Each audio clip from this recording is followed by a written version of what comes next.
Ito yung sign guys na heart na hinati. Yan.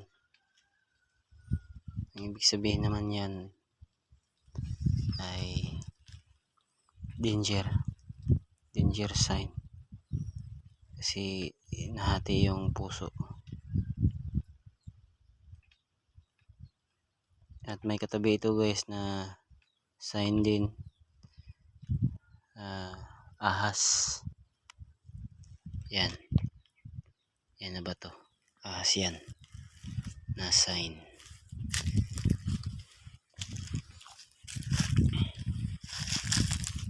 Yan guys, kaya tama ang sign na may poison. At yung uso niya direct naka pointer sa lupa. Diyan. At kinumpasan ko guys, yan na ba to? Nakaharap siya sa south. Yung bato na yan, dyan ang north. Ito ang lock point niya. Yan na ba to? Kaya hindi tayo na lalagpas dito, dyan na mismo sa harap. Kasi yung uso ng ahas naka-pointer sa harap niya. Yan. Direct naka-pointer sa baba. Ito yung niya guys. Para siyang may tinatakutan. Kasi yung liig niya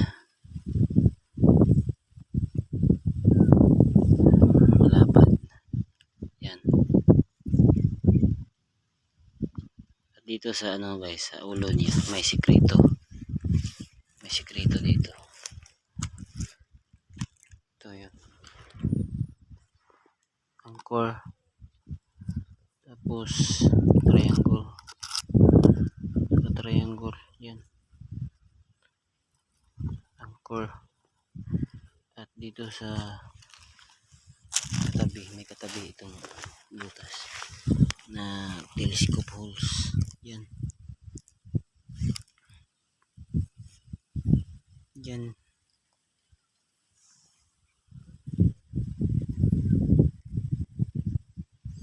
Yan na guys. Ito na ang guide sa digging spot.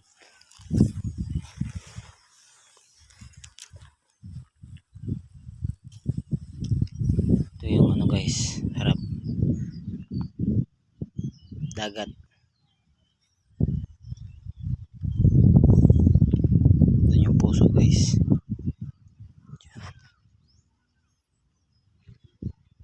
At itong lugar na to guys, itong lupa na to sa amin to, pangalawa naming lupa dito sa bundok, kaya walang problema kung mag-operate dito. Yan guys. At itong lugar na to guys, may history. Dun sa dun sa itaas may nagkampo dun ng mga Hapon. May 3 puno ng kawayan dun. At may nakuha dun na mga gold bars. Anak ng general ang kumuha dun kasi tunnel yun.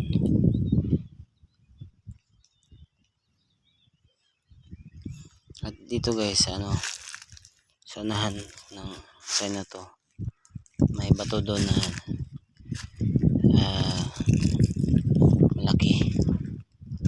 At may sign na rock enclose.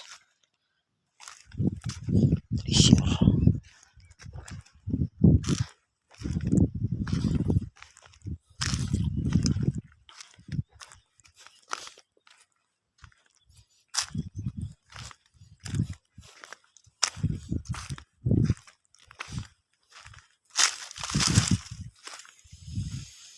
Yan guys, yan ang porma sa lugar.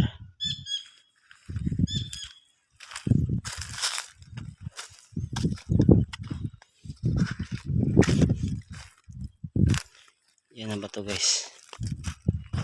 May sign dyan na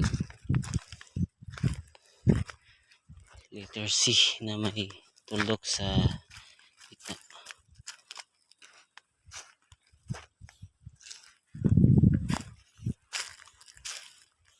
Itong bato na to guys, ito lang yung kakaiba sa lahat ng bato dito. Kasi yung mga bato dito sa Bisaya pa, mga igang. Yan, parang mga corals sa dagat. Pero ito yung bato nag-iisa dito na matigas. Yan. May sign ito. Ito yung sign guys.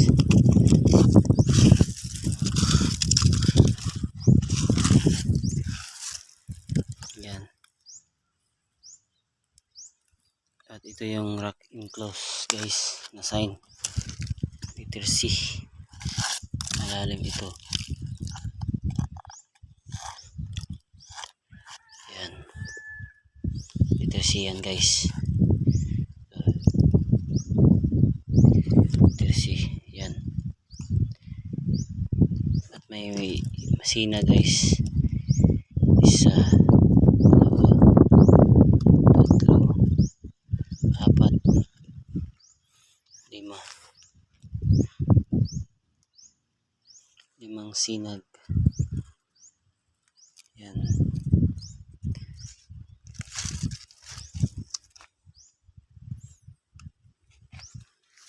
Kaya siguro guys, nandito na siguro sa bato na to ang item.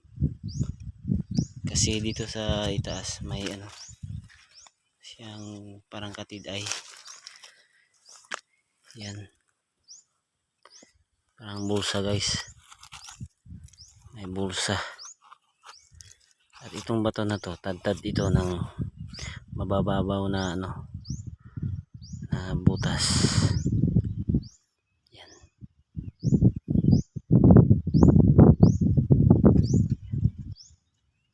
Para siyang square guys.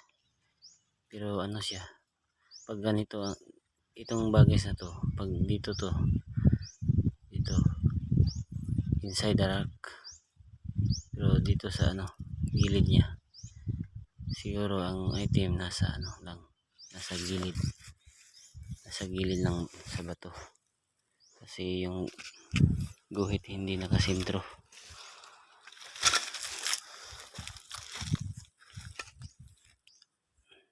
Ito yun guys, yung gilid ng bato. Sobrang laki po yan guys na bato. Na ano. Yan. Para siyang ano guys, turtle na walang paa, walang ulo. At walang ano, buntot. Parang yung bahay lang niya. Yan. Titignan mo ito sa malayo guys, para itong bungo ng tao. Yan. May or unggoy. Bungo ng unggoy kasi may mapurma siyang dalawang mata. Yung dalawang mata niya nakatingin siya doon sa ano. Diyan banda. Diyan. May tunnel diyan. Close tunnel. Diyan sa area. Pero ang napakaganda dito guys kasi may ano siya, rock enclosed. Ito yung pinakamaganda guys. Kasi ito lang yung ano, pinakamalaking bato sa lugar. Ayan guys. At may butas malalim guys. Malalim yan.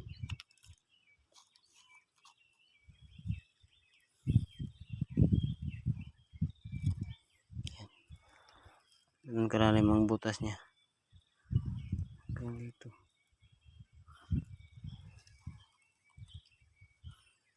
Yan. At may katabi itong bilog na bato.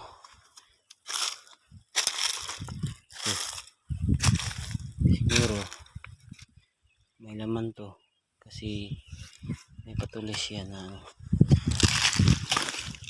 may patulis tuturo sa bato.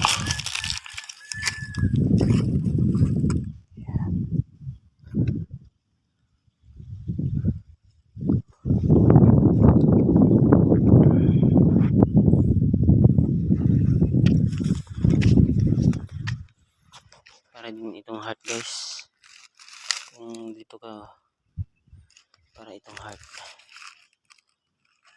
na bato, ship, heart ship, ship.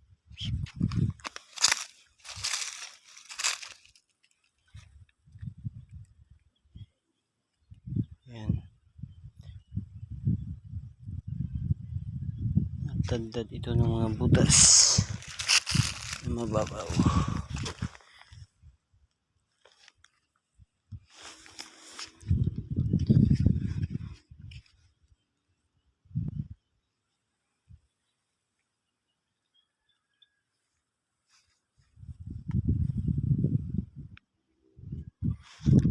Puntahan natin yun guys.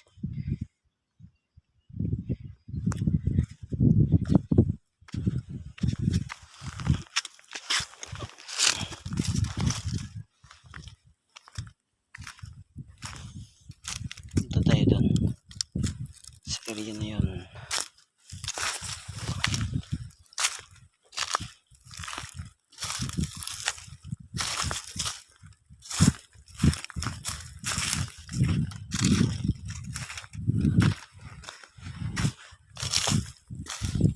Itong lugar namin guys, maraming dito, nagditik, nag-scan, pero wala naman silang hinahanap na sign kasi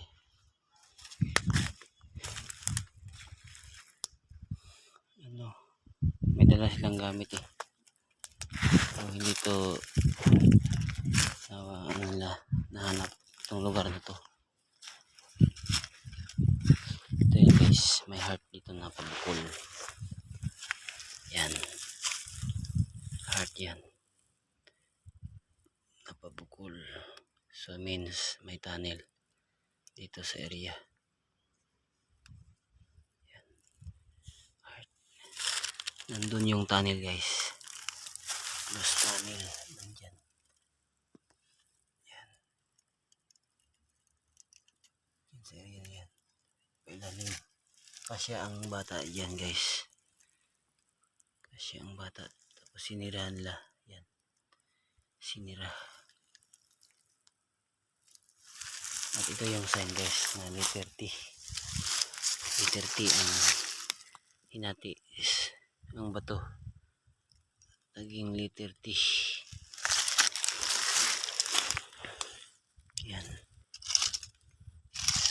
letter T. At may sign dito. Yan, parang number 2 na sign. Ito yung tinitignan ng guys, bato na to, bato na yun. Yan, dito siya nakatingin.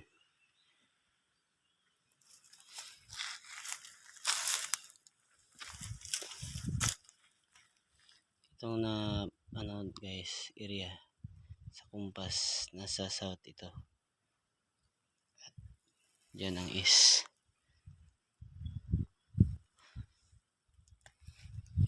Ito yung tinitingnan guys sa bato.